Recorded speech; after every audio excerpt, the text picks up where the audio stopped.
నమస్కారం సామాన్యుడు TV news కి స్వాగతం. ఈనాటి వార్తా విశేషాలు. అంతర్జాతీయ వేదికపై కోనేరు హంపి మరింత ప్రకాశించాలని ముఖ్యమంత్రి చంద్రబాబు, విద్యాశాఖ మంత్రి నారా లోకేష్ లు ఆకాంక్షించారు. ఫీడే వరల్డ్ కప్ సెమీఫైనల్స్ కి చేరిన తొలి భారత మహిళగా ఆమె అరుదైన రికార్డు సాధించారని అభినందించారు. హంపి సాధించిన విజయం పట్ల గర్వంగా ఉందని చెప్పారు. ఇది కేవలం వ్యక్తిగత విజయం మాత్రమే కాదు, భారతీయ చెస్ కి గర్వకారణమైన క్షణమని వెల్లడించారు. దేశవ్యాప్తంగా ఉన్న యువ క్రీడాకారులకి స్ఫూర్తిదాయకమని వ్యాఖ్యానించారు. టైటిల్ ని ఇంటికి తీసుకుని రావాలని కోరారు. అగ్రశ్రేణి చెస్ క్రీడాకారిణి గ్రాండ్ మాస్టర్ కోనేరు హంపి సూపర్ ఫామ్ ని కొనసాగిస్తోంది. గత ఏడాది ప్రపంచ ర్యాపిడ్ ఛాంపియన్ గా నిలిచిన ఆమె ఇప్పుడు ఫీడే మహిళల చెస్ ప్రపంచ కప్ సెమీఫైనల్ చేరిన తొలి భారత క్రీడాకారిణిగా చరిత్ర సృష్టించారు. రాజధాని రెండో దశ భూ సమీకరణపై మంత్రివర్గ ఉపసంఘంలో చర్చించి నిర్ణయం తీసుకుంటామని పట్టణాభివృద్ధి శాఖ మంత్రి నారాయణ వెల్లడించారు. మంత్రివర్గ ఉపసంఘంలో చర్చించారా అని గత కేబినెట్ మీటింగ్ లో సీఎం అడిగారని తెలిపారు. 1-2 రోజుల్లో భేటీ అయ్యి రెండో దశ భూ సమీకరణపై నిర్ణయం తీసుకుంటామని చెప్పారు. రెండో దశ భూ సమీకరణపై నిర్ణయం తీసుకుని వచ్చే కేబినెట్ సమావేశంలో పెడతామని వివరించారు. ఎమ్మెల్యేలు, ఎమ్మెల్సీలకు 12 టవర్లలో 288 క్వార్టర్లు డిసెంబర్ నాటికి పూర్తవుతాయని తెలియజేశారు. మంత్రులు, జడ్జిల క్వార్టర్లు వచ్చే మార్చి నాటికి అందుబాటులోకి వస్తాయని అన్నారు. అమరావతిలో నిర్మాణంలో ఉన్న భవనాలని మంత్రి పరిశీలించారు. 288 హౌసెస్ కడుతున్నాం, 288 అపార్ట్మెంట్స్, 12 టవర్లు. అదేవిధంగా ఆల్ ఇండియా సర్వీసెస్ ఆఫీసర్స్కి, ఐఏఎస్ ఆఫీసర్స్కి, వాళ్ళకి ఐపీఎస్ ఆఫీసర్లకి 6 టవర్లు, 144 అపార్ట్మెంట్స్. ఇవి కూడా దాదాపు అయిపోయింది. మనం అక్కడే ఉన్నాం. ఇప్పుడు మనం ఉండేది అక్కడే. ఫినిషింగ్ కూడా అయిపోయింది. ఇంటర్నల్గా కొంత ఫర్నిచర్ని దాన్ని సెట్ చేస్తున్నారు. అదేవిధంగా ప్రిన్సిపల్ సెక్రటరీస్ తీసుకుంటే 25 బంగ్లాలు, సెక్రటరీస్ బంగ్లాలు తీసుకుంటే 90, అదేవిధంగా జడ్జెస్ బంగ్లాస్ తీసుకుంటే 36, మినిస్టర్స్ బంగ్లాస్ తీసుకుంటే 35. ఇవి కూడా దాదాపు 75% వరకు స్ట్రక్చర్ అయిపోయింది. గ్రౌండ్ ఫ్లోర్, ఫస్ట్ ఫ్లోర్ దాదాపు పూర్తయింది. కొన్ని మాత్రం యాక్చువల్గా చేయాల్సింది ఉంది. అదేవిధంగా నాన్ గెజిటెడ్ ఆఫీసర్స్కి 21 టవర్స్, 1968 అపార్ట్మెంట్లు.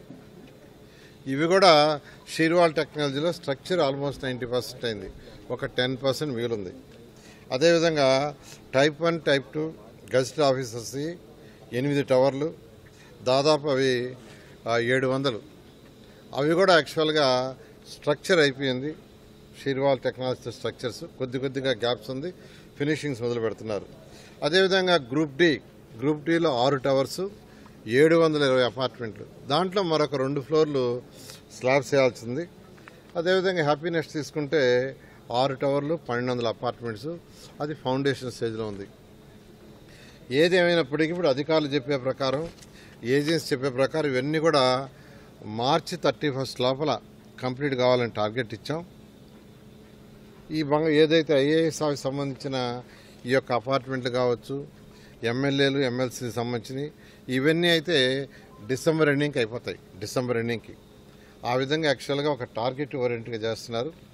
ఈ అమరావతి క్యాపిటల్ సిటీలు ఏదైతే 3 సంవత్సరాల్లో పూర్తి చేస్తామని చెప్పామో 100% 3 సంవత్సరాల్లో పూర్తవుతుంది. అదేవిధంగా టవర్స్, ఐకానిక్ టవర్స్ వర్క్ కూడా స్టార్ట్ చేశారు.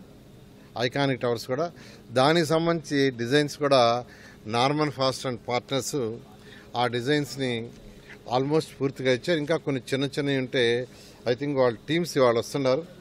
ఇవాళ నార్మన్ ఫాస్టర్ టీమ్స్ ఈరోజు విజయవాడ వస్తున్నారు. మన అధికారులతో కూర్చొని డిస్కస్ చేసి, ఎందుకంటే ఏపీ మున్సిపల్ శాఖలో అవుట్ సోర్సింగ్ నాన్ పీహెచ్ వర్కర్ల వేతనం పెంచుతూ రాష్ట్ర ప్రభుత్వం నిర్ణయం తీసుకుంది.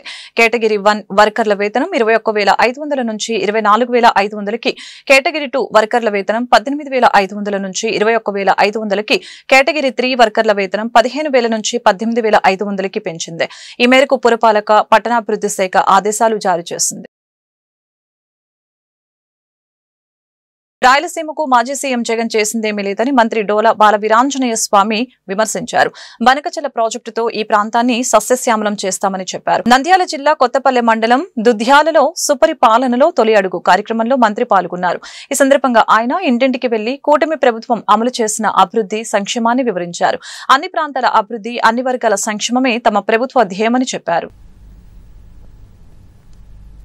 పని చేసే చిత్తశుద్ధి అనేదానికి నిదర్శనంగా మీ నియోజకవర్గం నుంచి కూడా ఒక సాక్ష్యంగా నిరూపించారని నేను చెప్తా ఉన్నా. నీకు అవకాశం ఇస్తే రాజు, లేకపోతే నేను ఇంట్లో రాను అని చెప్పి వెన్నుపోటు తినమంట. ఎవరు వెన్నుపోటు పడిచారు? నువ్వు చేసిన తప్పులకి ప్రజలు తిరస్కరించారు. నిన్ను ప్రజాస్వామ్యాన్ని నువ్వు అపహాస్యం చేసి మాట్లాడుతున్నావు. 3,500 కోట్ల మద్యం స్కామ్. మీ జిల్లాలో కూడా ఆ వ్యాపారాల్లో ఉన్న వాళ్ళు కూడా మోసం చేసి ఇది చేసే స్కీములు. వైసీపీ హయాంలో నాసిరకం మద్యం తయారు చేసి ప్రజల ప్రాణాలతో చెలగాటమాడిన అందరికీ శిక్ష పడుతుందని మంత్రి గొట్టిపాటి రవికుమార్ తెలిపారు. మద్యం కుంభకోణం కేసుల్లో చట్టం తన పని తాను చేస్తుందని చెప్పారు. వ్యవసాయ మోటార్లకు స్మార్ట్ మీటర్లు బిగించడం లేదని మంత్రి స్పష్టం చేశారు. స్మార్ట్ మీటర్ల వలన ఎక్కువ విద్యుత్ బిల్లులు వస్తున్నాయని వైసీపీ నేతలు దుష్ప్రచారం చేస్తున్నారు. వైసీపీ హయాంలో 9 సార్లు విద్యుత్ బిల్లులు పెంచారని ఆరోపించారు. దేశంలో ఎక్కడ లేని విధంగా తల్లికి వందనం ద్వారా 10,000 కోట్లు అందజేశాం. విద్యార్థులకి కావాల్సిన వస్తువులన్నీ మంచి క్వాలిటీతో ఇచ్చాం. రాజకీయ నాయకుల ఫోటోలు వేయకుండా విద్యార్థులకి బ్యాగులు పంపిణీ చేశాం. కూటమి ప్రభుత్వం చిత్తశుద్దితో పనిచేస్తుందని గొట్టిపాటి రవికుమార్ తెలిపారు. ఈ ప్రభుత్వం అధికారంలోకి వచ్చిన తర్వాత 9 గంటల విద్యుత్ రైతులకి అట్లానే ఇళ్లకి మంచి విద్యుత్ ఇవ్వాలనే దానికోసం వాళ్ళ సబ్స్టేషన్ ప్రారంభించాము. ఇంకో సబ్స్టేషన్ భూమి పూజ చేస్తాం. అదేవిధంగా టౌన్ లో ఎప్పటి నుంచో ఏలాడతారు వైర్లు ఇబ్బందిగా ఉందని మెయిన్ సెంటర్ లో చెప్పడమే ఇప్పుడు ఆర్డీఎస్ఎస్ కింద దాదాపు 250 నుంచి 260 టవర్లు వేసి హైట్ లోకి తీసుకెళ్తాం. అవన్నీ కూడా వాళ్ళు శంకుస్థాపన చేస్తాం. సో ఈ ప్రభుత్వం అధికారంలోకి వచ్చిన తర్వాత సంవత్సరంలోనే ఏదైతే ఎలక్షన్ ముందు హామీ ఇచ్చామో అన్నింటినీ ఓదాని తర్వాత చేసుకుంటాం ముందుకెళ్తుంది. తప్పుడు కేసులు ఎక్కడ పెట్టదు ఈ ప్రభుత్వం. అసలు కక్షాదింపే చేయదు. ఎవరైతే తప్పు చేశారో వాళ్ళని చట్టపరమైన చర్యలు తప్పగా ప్రభుత్వానికి ఎవరి మీద కక్ష సాధింపు అనేది ఈ ప్రభుత్వానికి లేదు. ఆధారాలు ఉంటేనే ఎవరినైనా అరెస్టు చేస్తారని హోంమంత్రి అనిత అన్నారు. YCP MP Mithun Reddy arrest, remand గురించి ఆమె వ్యాఖ్యలు చేశారు. ఏమైనా ఉంటే కోర్టులో తేల్చుకోవాలని చెప్పారు. కోర్టు రిమాండ్ విధించిందంటే మనం గౌరవించాలని పేర్కొన్నారు. న్యాయస్థానానికి సరైన ఆధారాలు ఇవ్వకుంటే రిమాండ్కి ఇవ్వరు కదా అన్నారు. ప్రొసీజర్ యథావిధిగా సాగుతుందని తెలిపారు. ప్రస్తుతం 3 సైబర్ క్రైమ్ పోలీస్ స్టేషన్లు పనిచేస్తున్నాయని చెప్పారు. జిల్లాకు ఒక సైబర్ క్రైమ్ పిఎస్ ఏర్పాటుకి సీఎం చంద్రబాబు ఆదేశాలు ఇచ్చారని తెలిపారు. 1,00,000 సీసీ కెమెరాలు ఏర్పాటు చేయాలని లక్ష్యంగా పెట్టుకున్నట్లు చెప్పారు. ప్రతి నియోజకవర్గం, గ్రామంలో వీటి ఏర్పాటుకి చర్యలు తీసుకుంటున్నట్లు వివరించారు. ప్రతి పోలీస్ స్టేషన్ కి 2 డ్రోన్లు ఇచ్చేలాగా చర్యలు తీసుకుంటున్నామని అన్నారు. శ్రీ సత్యసాయి జిల్లా మడకసిరలో ఏర్పాటు చేసిన మీడియా సమావేశంలో ఆమె మాట్లాడారు. అక్రమ అరెస్ట్ అన్నదానికి మా దగ్గర అక్కడ స్కోప్ లేదండి. వితౌట్ ఎనీ ఎవిడెన్స్ ఎవరిని అరెస్ట్ చేయలేరు. కానీ లాస్ట్ గవర్నమెంట్లో అది జరిగింది. ఇప్పుడు ఫర్ ఎగ్జాంపుల్ నేను రాజు పులివెందుల్లో ఒక నాగమ్మ అనే ఒక ఆవిడని హత్య చేస్తే, బ్రూటల్గా హత్య చేస్తే మేము వెళ్ళాము. మేము వెళ్ళి చేసిన తప్పేంటి? మేము అక్కడికి వెళ్ళి కనీసం మమ్మల్ని ఎక్కడికి పోనివ్వలే. మేము వెళ్ళి డిఎస్పీకి రిప్రజెంటేషన్ ఇచ్చి వచ్చినాం. డిఎస్పీకి రిప్రజెంటేషన్ ఇచ్చి వస్తే మా ఇద్దరి మీద అట్రాసిటీ కేసు పెట్టారు. అది అక్రమ కేసు అంటే అర్థమైందా? సో చాలామంది ఒక సోషల్ మీడియాలో ఒక పోస్ట్ని ఫార్వర్డ్ చేసినందుకు, ఒక వచ్చిన పోస్ట్ని రీట్వీట్ చేసినందుకు, ఫార్వర్డ్ చేసినందుకు ఒక కేసు పెట్టారు. అది అక్రమ కేసు అంటే.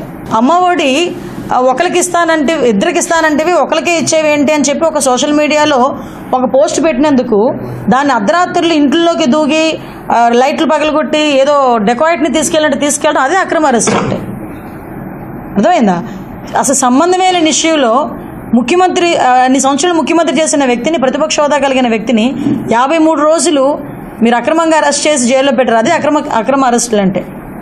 ఈరోజు సాధారణంగా జగన్మోహన్ రెడ్డి ఊర్లోకి వస్తున్నాడంటేనే షాపులన్నీ మూయించేసి మా ఇంట్ల దగ్గర హౌస్ అరెస్టులు చేసి మమ్మల్ని కూడా రోడ్డు మీదకి రానివ్వకుండా చేశారు. అవి అక్రమ అరెస్టులు అంటే. ఇవి కాదు అక్రమ అరెస్టులు అంటే. అది అక్రమ అరెస్టో సక్రమ అరెస్టో కోర్టులు చెప్తాయండి. ఒక ఎంపీని అరెస్ట్ చేయడం అనేది it's not a easy thing. ఎన్నో ఎవిడెన్స్లు ఉండి, పక్కా ఎవిడెన్స్లు ఉంటేనే కానీ ఒక ఎంపీని అరెస్ట్ చేయలేం. ఈరోజు నాలాంటి దాన్నో మీలాంటి దాన్నో తీసుకొచ్చి ప్రతిపక్షంలో ఉన్నప్పుడు ఎలాగోలా చేసేయచ్చు, ఏదైనా కేసు పెట్టవచ్చు. కానీ ఒక ఎంపీ మీద అరెస్ట్ చూపించారు అనేటప్పుడు వితౌట్ ఎనీ ఎవిడెన్స్ చేయకూడదు. అలా ఏమి రూల్ ఏం లేదు. వితౌట్ ఎవిడెన్స్ ఉంటేనే మేము చేస్తాం. ఎవిడెన్స్తోనే చేశారు. సిపిఐ గుంటూరు జిల్లా 26వ మహాసభలు ఆగస్టు 4, 5 తేదీలో ఘనంగా గుంటూరులో జరుగుతాయని జిల్లా కార్యదర్శి జంగల అజయ్ కుమార్ తెలిపారు. 4వ తేదీ సాయంత్రం బీఆర్ స్టేడియం నుంచి ప్రజా ప్రదర్శన అనంతరం బహిరంగ సభ మార్కెట్ సెంటర్లో నిర్వహిస్తున్నట్లు ప్రకటించారు. 5వ తేదీన మల్లిలింగం భవన్ లో ప్రతినిధుల సభ కొనసాగుతుందని చెప్పారు. సోమవారం ఏర్పాటు చేసిన మీడియా సమావేశంలో ఇందుకు సంబంధించిన పోస్టర్లను ఆవిష్కరించారు. ఈ సందర్భంగా ఆయన మీడియాతో మాట్లాడుతూ ఈ మహాసభల్లో నూతన కార్యవర్గాన్ని ఎన్నుకోవడం జరుగుతుందని చెప్పారు. 2వ దశ భూ సమీకరణ పేరుతో రాజధాని రైతులకి అన్యాయం అన్యాయం చేస్తే సహించేది లేదని అన్నారు. డబుల్ ఇంజిన్ సర్కార్ ఆదాని మీటర్ల రూపంలో ప్రజలకి షాక్ ఇచ్చిందని చెప్పారు. కూటమి అధికారంలోకి వచ్చిన తర్వాత విద్యుత్ భారాలని ప్రజలపై మోయటం సరికాదని అన్నారు. స్మార్ట్ మీటర్లు పగలగొట్టాలని ఈ సందర్భంగా ప్రజలకు పిలుపునిచ్చారు. ఈ సమావేశంలో సిపిఐ నేతలు కోట మాల్యాద్రి, హనుమంతరావు, శివాజీ, జంగాల చైతన్య, బుజ్జి తదితరులు పాల్గొన్నారు. గుంటూరు జిల్లా మహాసభలో ఆగస్టు 4-5 తేదీల్లో గుంటూరు నగరంలో జరుగుతూ ఉన్నాయి. 4వ తేదీ మధ్యాహ్నం 3 గంటలకి స్థానిక బ్రహ్మానందరెడ్డి స్టేడియం దగ్గర నుంచి ర్యాలీ ప్రారంభమై అనంతరం బహిరంగ సభ జరుగుతుంది. ఈ బహిరంగ సభలో ర్యాలీలో రామకృష్ణ గారు, సిపిఐ రాష్ట్ర కార్యదర్శి, తమిడి ముప్పాడ నాగేశ్వరరావు గారు సహాయ కార్యదర్శి, అలాగే ఇంకా రాష్ట్ర జిల్లా పార్టీ నాయకులు, ప్రజా సంఘాల నాయకులు కూడా పాల్గొనబోతూ ఉన్నారు. అలాగే 5వ తేదీన సిపిఐ కార్యాలయంలోనే ప్రతినిధుల సభ నిర్వహించబోతూ ఉన్నారు. గత 3 సంవత్సరాలుగా జిల్లాలో అన్ని నియోజకవర్గాల్లో పార్టీ నిర్వహించినటువంటి కార్యకలాపాలని సమీక్ష చేసుకొని, నిర్మాణాన్ని సమీక్ష చేసుకొని, భవిష్యత్ కర్తవ్యాల్ని నిర్దేశించుకోవడంతో పాటు పార్టీ నూతన నాయకత్వాన్ని కూడా, కార్యవర్గాన్ని, ఇతర నాయకత్వాన్ని కూడా ఎన్నుకోవడం అనేది జరుగుతుంది. అలాగే ఇవాళ రాష్ట్రంలో తెలుగుదేశం ప్రభుత్వం అధికారంలోకి రావటానికి అమరావతి భూములు ఇచ్చినటువంటి రైతాంగం చేసినటువంటి వీరోచితమైనటువంటి పోరాటం అత్యంత ప్రధానమైనటువంటి పోరాటం. భూములు ఇచ్చిన రైతులు రాజధాని కోసం మేము ఇచ్చినటువంటి భూములు వృధా కారాదు అని జగన్మోహన్ రెడ్డి ప్రభుత్వానికి వ్యతిరేకంగా పెద్ద ఎత్తున గత 3 సంవత్సరాల కాలంగా 4 సంవత్సరాల కాలం ఉద్యమాన్ని నిర్వహించారు. ఆ ఉద్యమం రాష్ట్ర వ్యాప్తంగా ప్రజల మన్ననలు పొందడంతో పాటు మేధావులు, అన్ని వర్గాల ప్రజానీకం అమరావతి రాజధాని ఉద్యమాన్ని పెద్ద ఎత్తున గౌరవించడం కూడా జరిగింది. అలాంటి రైతాంగం రాజధాని ప్రాంతాన్ని ఇంకా పూర్తి స్థాయిలో అభివృద్ధి చేయకుండా మళ్ళీ 40,000 ఎకరాల భూమి కావాలంటే అదే రైతాంగం ఆ గ్రామాలకి అడగటానికి వెళ్ళినటువంటి ప్రజాప్రతినిధుల్ని, అధికారుల్ని విద్యుత్ స్మార్ట్ మీటర్ల విషయంలో అధికారులు అబద్దాలు చెప్పడం మానుకోవాలని సిపిఎం రాష్ట్ర కార్యదర్శి వర్గ సభ్యులు సిహెచ్ బాబురావు సూచించారు. స్మార్ట్ మీటర్ల విషయంలో ప్రతిపక్షంలో ఉన్నప్పుడు ఒక మాట, అధికారంలో ఉన్నప్పుడు మరొక మాట కూటమి పెద్దలు చెబుతున్నారని ఆరోపించారు. ఆదాని స్మార్ట్ మీటర్లు ప్రజల పాలిట ఉరితాళ్లలాగా అభివర్ణించారు. స్మార్ట్ మీటర్లు అడ్డుకోవాలని సిపిఎం తరపున ఇప్పటికే ప్రజలకు పిలుపునిచ్చామని చెప్పారు. గుంటూరు బ్రాడీపేటలోని సిపిఎం జిల్లా కార్యాలయంలో సోమవారం ఏర్పాటు చేసిన మీడియా సమావేశంలో బాబురావు మాట్లాడుతూ విద్యుత్ సర్దుబాటు ఛార్జీల పాపం అందరిదని ఆరోపించారు. కూటమి ప్రభుత్వం స్మార్ట్ మీటర్లు విద్యుత్ భారాలపై అఖిలపక్షం వేయాలని డిమాండ్ చేశారు. స్మార్ట్ మీటర్ల ఏర్పాటుపై రాష్ట్ర ముఖ్యమంత్రి స్పందించాలని అన్నారు. ఈ సమావేశంలో సిపిఎం నేతలు వై నేతాజీ, పాసం రామారావు, ఈమని అప్పారావు, నళినీకాంత్, రవి, వెంకటేశ్వర్లు, భావన్ నారాయణ పాల్గొన్నారు. అబద్ధాలు చెప్పిస్తూ ఉంది, అవాస్తవమైనటువంటి ప్రకటనలు చేపిస్తూ ఉంది. అధికారులతో ప్రకటనలు కాదు, ధైర్యం ఉంటే ముఖ్యమంత్రి గారు, విద్యుత్ శాఖ మంత్రి గారు ప్రకటనలు చేయండి. స్మార్ట్ మీటర్లు కరెక్టే అని ఈరోజు మీరు ధైర్యం ఉంటే ప్రకటన చేయండి. అంతేకాని అధికారుల చేత విద్యుత్ స్మార్ట్ మీటర్ల వల్ల నష్టం లేదు, భారం ఉండదు, పారదర్శకత వస్తుంది అని ఇటువంటి అబద్ధాలు చెప్పించడం ప్రభుత్వానికి తగదు. అందుకే ముఖ్యమంత్రి గారికి ప్రభుత్వానికి స్మార్ట్ మీటర్లు విద్యుత్ బిల్లుల విషయంలో కొన్ని ప్రశ్నలతో ఈరోజు మేము ఆ ప్రశ్నలను విడుదల చేస్తున్నాం మీ ద్వారా. అందులో ముఖ్యమైనది స్మార్ట్ మీటర్లు పగలగొట్టాలని కూటమి నేతలు, లోకేష్ గారు, తెలుగుదేశం నేతలు ప్రతిపక్షంలో ఉన్నప్పుడు ప్రకటించిన మాట నిజమా కాదా? ఆ రోజు తప్పైతే స్మార్ట్ మీటర్లు ఇవాళ ఎలా ఒప్పైంది? స్మార్ట్ మీటర్ల ఒప్పందం జరిగింది మోడీ గారి ఆదేశాల మేరకు వైసీపీ ప్రభుత్వంలో జరిగిందన్నారు. మరి ఆ ఒప్పందాన్ని మీరు రద్దు చేయకుండా ఎందుకు కొనసాగిస్తున్నారు?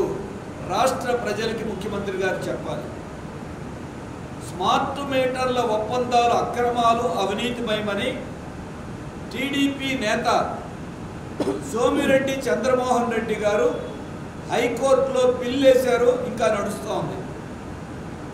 తప్పని కోర్టులో మీరే పిల్లు వేసి మీరే ఈరోజు బిగించటం ఇది ఎలా సమంజసం?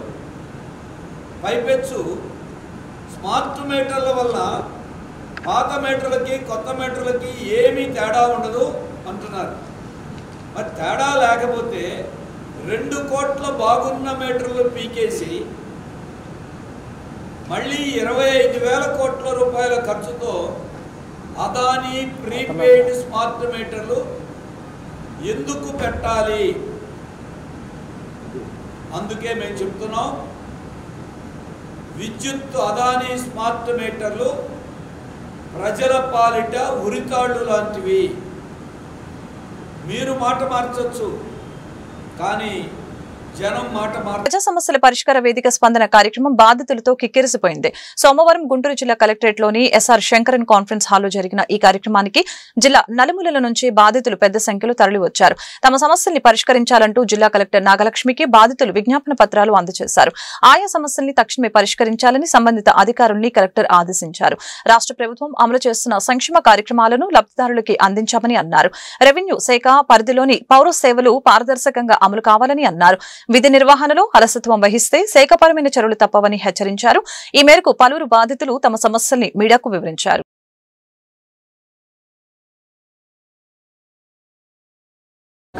నా పేరు దొడ్డ అఖిలేశ్వర్ అండి. మాది తాడేపల్లి వైఎస్ఆర్ సెంటర్ ప్యారికిలో నివాసం ఉంటున్నామండి. 17 సంవత్సరాల నుంచి అక్కడ రైల్వే స్థలాల్లో మేము ఇల్లు వేసుకొని ఉంటున్నాం సార్.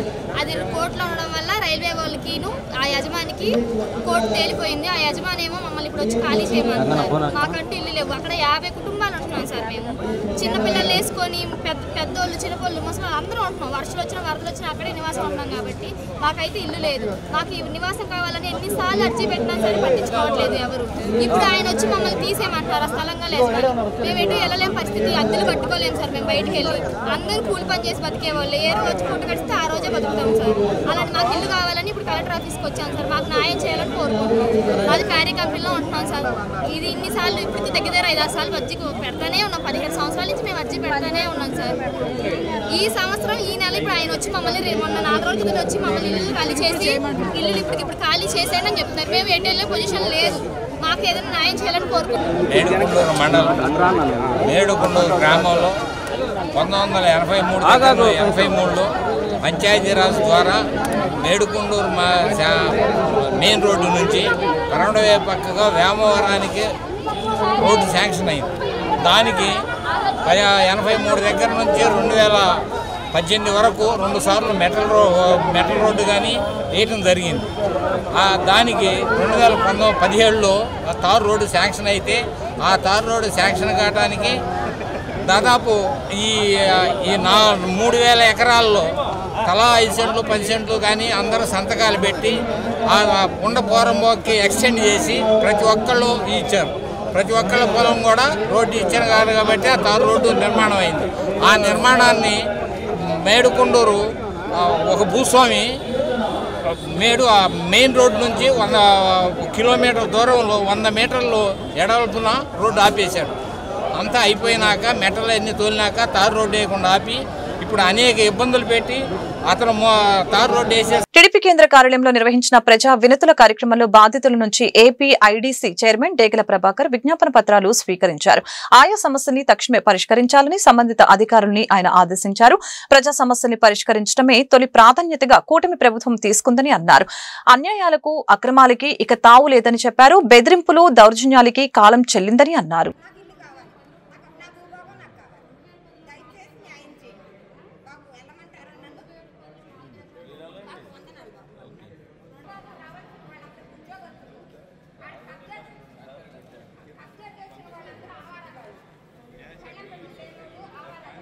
మత్తుమందుల అమ్మకాలని అరికట్టేందుకు కెమిస్ట్రీలు డ్రగ్గిస్టులు సహకరించాలని ఈగల్ టీం ఐజీ ఆకే రవికృష్ణ పిలుపునిచ్చారు. విజయవాడ ఆలపాటి రామారావు కళ్యాణ మండపంలో ఓపియాయిడ్ డ్రగ్స్ దుర్వినియోగం నిరోధంపై రాష్ట్ర స్థాయి వర్క్షాప్ నిర్వహించారు. విజయవాడ డిప్యూటీ పోలీస్ కమిషనర్ సరితతో పాటు రాష్ట్ర వ్యాప్తంగా మందుల దుకాణాల యజమానులు పెద్ద సంఖ్యలో హాజరయ్యారు. ప్రిస్క్రిప్షన్ లేకుండా ఎక్కడ ఓపియాయిడ్ మందులు అమ్మడానికి వీల్లేదని స్పష్టం చేశారు. ట్రెమడాల్ వంటి మత్తు మందులు ఎవరైనా అడిగితే వారి సమాచారాన్ని ఈగల్ టీంకు అందించాలని కోరారు. గంజాయి డ్రగ్స్ రహిత ఏపీ తమ లక్ష్యమన్న రవికృష్ణ దీనిని సామాజిక బాధ్యతగా భావించి అందరూ సహకరించాలని కోరారు.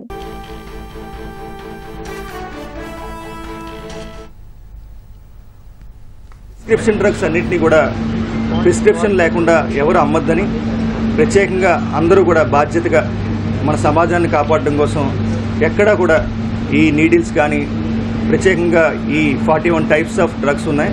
ట్రెమడాలు, అదేవిధంగా కొడైన్ ఫాస్ఫేట్ సిరప్స్, ఇటువంటి రకాలన్నీ కూడా వాటిని ఎట్టి పరిస్థితుల్లో కూడా ప్రిస్క్రిప్షన్ లేకుండా అమ్మొద్దని ప్రత్యేకంగా విజ్ఞప్తి చేస్తున్నాం.